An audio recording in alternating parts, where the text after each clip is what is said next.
আৰু ৰাজ্যৰ ৰাজনীতিৰ বাবে এক দুঃসংবাদ বৰ্ষিয়ান ৰাজনীতিবিদ ধ্ৰুপদ বৰগোহাঁইৰ বিয়োগ ৭৮ বছৰ বয়সত ডিব্ৰুগড়ৰ আদিত্য নাৰ্ছিং হোমত শেষ নিশ্বাস ত্যাগ বৰ্ষিয়ান ৰাজনীতিবিদগৰাকীৰ ভাৰতীয় কমিউনিষ্ট পাৰ্টিৰ জ্যেষ্ঠ নেতা আছিল ধ্ৰুপদ বৰগোহাঁই 1998 পৰা 2004 লৈ ৰাজ্যসভাৰ সাংসদ আছিল ধ্ৰুপদ বৰগোহাঁই আনহাতে 2006 চনৰ পৰা 11 চনলৈ নাজিৰাৰ বিধায়কো আছিল বৰগোহাঁই অল ইণ্ডিয়া কিষাণ সভাৰ সভাপতিও আছিল ধ্ৰুপদ বৰগোহাঁই 1941 চনৰ 7 নৱেম্বৰত জন্মগ্ৰহণ কৰিছিল CPI নেতাগৰাকীয়ে বৰ্ষিয়ান নেতাগৰাকীৰ মৃত্যুত ৰাজনৈতিক মহলত গভীৰ শোকৰ ছাঁ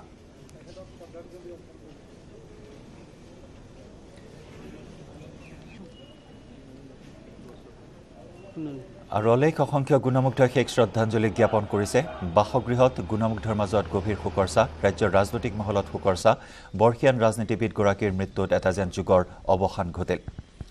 আৰু কেনেদৰে অন্ত্যেষ্টিক্ৰিয়া কোট কেনেদৰে সম্পন্ন হ'ব সেই বিষয়ে অধিক তথ্য আমাক জনাব আমাৰ সাংবাদিক টমাছ বৰগোহাঁই ধ্ৰুপদ বৰগোহাঁই তেখেতৰ আজি পুৱা পুৱতি নিশা ডিব্ৰুগড় আদিত্য নাৰ্ছিং হোমত পৰলোকপ্ৰাপ্তি ঘটে আৰু বৰ্তমান তেখেতৰ নচদে নিজ বাসগৃহ নাজিৰালৈ লৈ যোৱাৰ যুঁজা চলিছে আৰু তেখেতৰ বহু সংখ্যক গুণমুগ্ধ বৰ্তমান আহি উপস্থিত হৈছে CPI তেখেত যিহেতু এগৰাকী নেতা আছিল তেখেতে নিজৰ কাৰ্যকালত কেইবাবাৰো তেখেতৰ দীঘলীয়া এটা ৰাজনৈতিক জীৱন আৰু এক অপূৰণীয় ক্ষতি বুলি ক'ব পাৰি যিহেতু তেখেতৰ আজি পৰলোকপ্ৰাপ্তি ঘটিলে কি কয় হয় মইতো CPMৰ পৰা কৈ আছোঁ মই জানো যে ধ্ৰুপদ গোহাঁই আজি বহুদিন ধৰি কমিউনিষ্ট পাৰ্টি অৱ ইণ্ডিয়াৰ তেওঁ এজন কৰ্মকৰ্তা অসমৰ সমগ্ৰ ভাৰতবৰ্ষৰ আৰু বামপন্থী ৰাজনীতিৰ লগত তেখেত ওতঃপ্ৰোতভাৱে জড়িত আছিল গতিকে এটা 1978 পৰা 78 চনৰ পৰা অসমৰ বিধানসভাত বিধায়ক হিচাপে অৱতীৰ্ণ হৈছিল তাৰপিছত তেওঁ ভাৰতবৰ্ষৰ যোৰহাট সমষ্টিৰ পৰা MP হিচাপে তেখেত নিৰ্বাচিত হৈছিল আৰু দৰিদ্ৰ কৃষক আৰু শ্ৰমিকৰ কাৰণে তেখেতে গোটেই জীৱন ধৰি তেখেতে কাম কৰি গৈ আছে আৰু অৱশেষত তেখেতৰ অসুখ হোৱাৰ পাছত তেখেতৰ মৃত্যু হৈছে গতিকে এই মৃত্যুৰ প্ৰতি আমাৰ CPM দল ডিব্ৰুগড় জিলা কমিটি অসমৰ হৈ শ্ৰদ্ধা নিবেদন কৰিছোঁ হয় দলীয় যিসকল কাৰ্যকৰ্তা আছে তেওঁলোকৰ মাজত বৰ্তমান শোকৰ ছাঁ পৰা দেখা পোৱা গৈছে আৰু তাৰ লগতে তেখেতৰ যিসকল গুণমুগ্ধ আছিলে তেখেতৰ আত্মীয় আছে তেওঁলোকৰ মাজতো এতিয়া শোকৰ ছাঁ পৰা দেখা পোৱা গৈছে আৰু তেখেতৰ নশ্বদে যিহেতু ডিব্ৰুগড় আদিত্য নাৰ্ছিং হোমৰ পৰা এতিয়া লৈ যোৱা যুঁজা চলিছে বৈকুণ্ঠ যাত্ৰা যিখন বাহন তাত লৈ যোৱা হ'ব নাজিৰালৈকে তেখেতৰ নশ্বদে আৰু তাতে তেখেতৰ সৎকাৰ কৰা হ'ব আৰু মই দেখুৱাইছোঁ তেখেতৰ গুণমুগ্ধ বহু সংখ্যক আহি পুৱাৰে পৰাই ডিব্ৰুগড় আদিত্য নাৰ্ছিং হোম আদিত্য হস্পিটেলত আহি অহা দেখা পোৱা গৈছে এক সুকময় পৰিৱেশ বৰ্তমান দেখা পোৱা গৈছে যিহেতু বৰ্ষিয়ান নেতা আৰু তেখেতৰ বহুকাল ধৰি ৰাজনীতিৰ লগত জড়িত হৈ আছিল আৰু এজন নিষ্ঠাবান ৰাজনীতিবিদ আছিল বুলি বহুতে কয় যিহেতু এজন বৰ্ষিয়ান নেতা তেখেতৰ আজি পৰলোকপ্ৰাপ্তি ঘটিছে হয়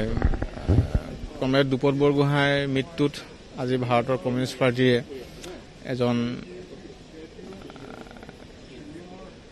শক্তিশালী আমাৰ নেতাক আমি হেৰুৱাইছোঁ গতিকে তেখেতৰ মৃত্যুত আমি মৰ্মাহত হৈছোঁ আৰু স্বাভাৱিকতেই ধ্ৰুপদ বৰগোহাঁইৰ মৃত্যু আমাৰ পাৰ্টীৰ কাৰণে ভাৰতৰ কমিউনিষ্ট পাৰ্টীৰ কাৰণে এটা ডাঙৰ ক্ষতি এটা অপূৰণীয় ক্ষতি আৰু ইয়াৰ লগে লগে ৰাজ্যখনৰ কাৰণেও এটা ডাঙৰ ক্ষতি ৰাজ্যখনৰ ৰাজনৈতিক ক্ষেত্ৰখনৰ কাৰণেও এটা ডাঙৰ ক্ষতি কাৰণ কমৰেড ধ্ৰুপদ বৰগোহাঁই ডাঙৰীয়াই মূল্যবোধৰ ৰাজনীতিৰে মানুহৰ মন জয় কৰিবৰ কাৰণে সক্ষম হৈছিল আৰু মানে মূল্যবোধৰ ৰাজনীতিৰে মানুহৰ মন জয় কৰিবৰ কাৰণে সক্ষম হৈছিল সৎ নীতিনিষ্ঠ ৰাজনীতিত তেখেত বিশ্বাসী আছিল আৰু তেখেতে সৎ নীতিনিষ্ঠ ৰাজনীতিৰে গোটেই ৰাজ্যখনত তেখেতে সমাদৰ লাভ কৰিছিল তেখেতৰ মৃত্যুত আমি আজি মৰ্মাহত হৈছোঁ আমি শোক প্ৰকাশ কৰিছোঁ বহু সংখ্যক গুণমুগ্ধ আছে যিহেতু বৰ্ষিয়ান এগৰাকী নেতা বহুতে তেখেতৰ বিষয়ে কৈছে ইতিমধ্যে তেখেতে কি ধৰণে নিজৰ ৰাজনীতি জীৱন আগুৱাই নিছিল কি ক'ব এই দুখৰ তেখেত দৰাচলতে কিন্তু বৰ অতি এজন আদৰ্শনীয় পুৰুষ আদৰ্শনীয় এটা দলৰ নিষ্ঠাবান নেতা আৰু খুব নিষ্ঠাবান শব্দটো তেখেতৰ ক্ষেত্ৰত দৰাচলতে খাটে গতিকে তেখেতে খুব নিষ্ঠাৰে দলটোক আৰু সংগঠনৰ ক্ষেত্ৰত সহায় কৰিছিল আৰু বিশেষকৈ সেই লগে লগে কিন্তু সমভাৱাপন্ন সাংস্কৃতিক এটা অনুষ্ঠান ভাৰতীয় গণনাট্য সংঘবোৰ যথেষ্টখিনি দিহা পৰামৰ্শ দি সময়ে সহায় কৰিছিল তেখেতৰ মৃত্যুত আমি ভাৰতীয় গণনাট্য সংঘৰ পক্ষৰ পৰা গভীৰ শোক প্ৰকাশ কৰিছোঁ এতিয়া বৰ্ষিয়ান নেতাগৰাকী মৃত্যুত সকলোৱে দুখ প্ৰকাশ কৰিছে আৰু এতিয়া বৰ্তমান যুঁজা চলিছে তেখেতৰ নচদে নাজিৰালৈ লৈ যোৱা তাতে তেখেতৰ অন্তিম সংস্কাৰ কৰা হ'ব